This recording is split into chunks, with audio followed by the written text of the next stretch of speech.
CBS 8 is working for you, getting your questions to the people with answers. San Diego Mayor Todd Gloria is with us tonight to answer some of them, and those include concerns you would not be surprised at all. The number one email we get, or the most emails we get, are about homeless. I believe it's the issue that you get the most questions about.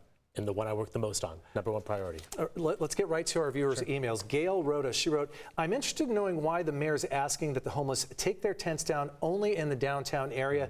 We're frustrated with the homeless moving into our residential areas and having nothing being done to stop them. What would you say to Gail about that particular part of the problem? Well, I appreciate the question because I can clarify. This does not only apply to downtown San Diego. It is citywide.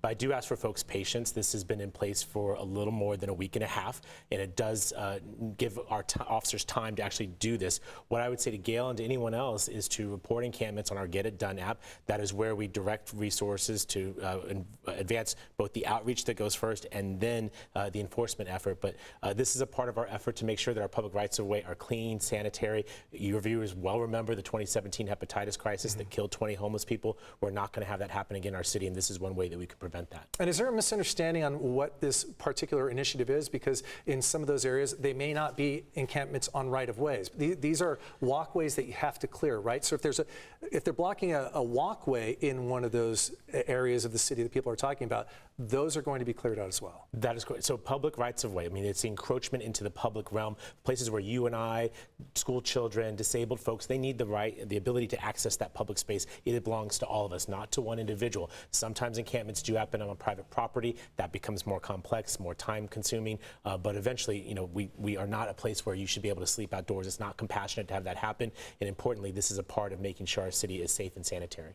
Let's get to our next viewer question. I have personally asked homeless individuals if they would like help, and the resounding response is no. They want to continue to use drugs, steal, and harass people. So how do you help people who don't want help? And of course, this is a slice of the homeless population in San Diego, even though people may feel like this is who they experience. Right. That does not represent everyone, but in this case. I appreciate you saying that. And it is a common question that I get, and this is a part of why you see me be so outspoken about behavioral health reform at the state level, including in my State of the City address and working with Governor Newsom to pass this Care Court proposal, which will go into effect here in San Diego County next year.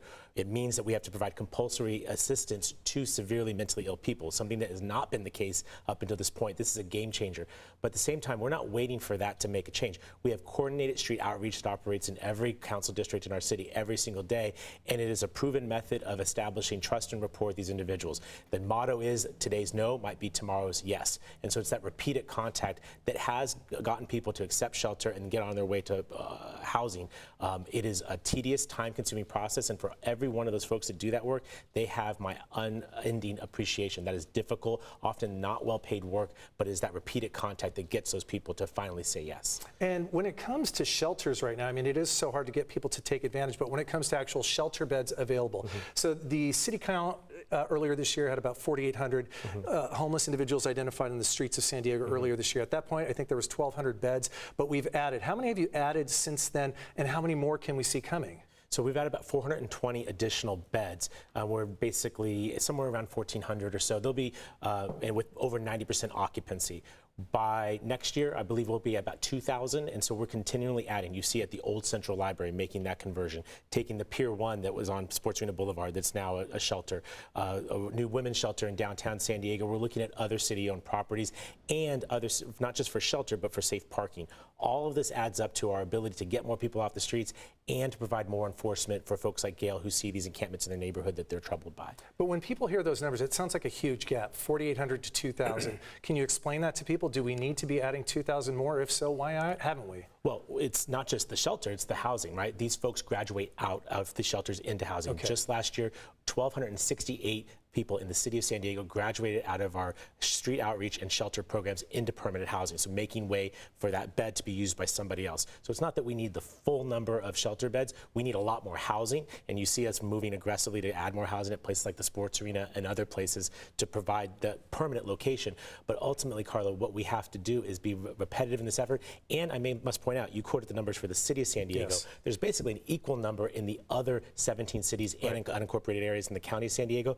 We've added 38% more beds in our city in just the 2 years that I've been mayor. I need the other cities in this county making similar concerted efforts. Other cities in this county have seen over 50% increases in their homelessness population in the last year. At the same time frame, the city of San Diego had a 9% increase.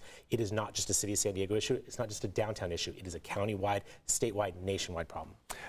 We have about a minute left. Anecdotally, when we look around, it feels like there's a lot more. Yeah. Our number count from 2 years ago for 2020 said it was about the same number in the city of San Diego. Why do those numbers seem disconnected? Because when I look around, it looks much different. Well, I agree with you, and that's my exact reaction. And if you look back to when the point-in-time count numbers were reported, I felt like it's an undercount. Okay. This is a very imprecise science. You know, the official count is done every January. It's probably the worst time of year to do it. It's done in the early morning hours. It's done by a group of volunteers, and that's our data point. I don't think it's the perfect measuring tool, but it's the one the federal government asks us to follow, and that's where you get these year-to-year counts. At the end of the day, it's what we see, and what we see are more people who are being pushed onto the streets by high housing costs, by more folks who are dealing with mental illness, by more folks who are dealing with substance abuse, particularly fentanyl and methamphetamines. That is why you're seeing this, and we will continue to see this until we control our housing costs, until we start dealing with wages, until we start addressing mental health and substance abuse issues. We're trying to address those issues. Those are largely issues at the state and federal level. As mayor, what I have is a solemn commitment to the people of the city to expand outreach, expand shelter, expand affordable housing options. That's how we can get those 1,200 people off the street last year. It's a lot, but it's not enough, and we're not anywhere near mission accomplished from this guy, and we're going to continue doing this work until we can see a visible decrease in on-street homelessness. I appreciate you being transparent about the problems with those numbers because, like I said, it doesn't feel like that. Sorry we're being hyper-focused on it, but this is by far the biggest question we get, the biggest one you get. Thanks for spending some time with us to talk about homelessness. I'm sure we'll be talking about it more, but we look forward to seeing you here again next month. So appreciate the opportunity. Thanks, Mayor.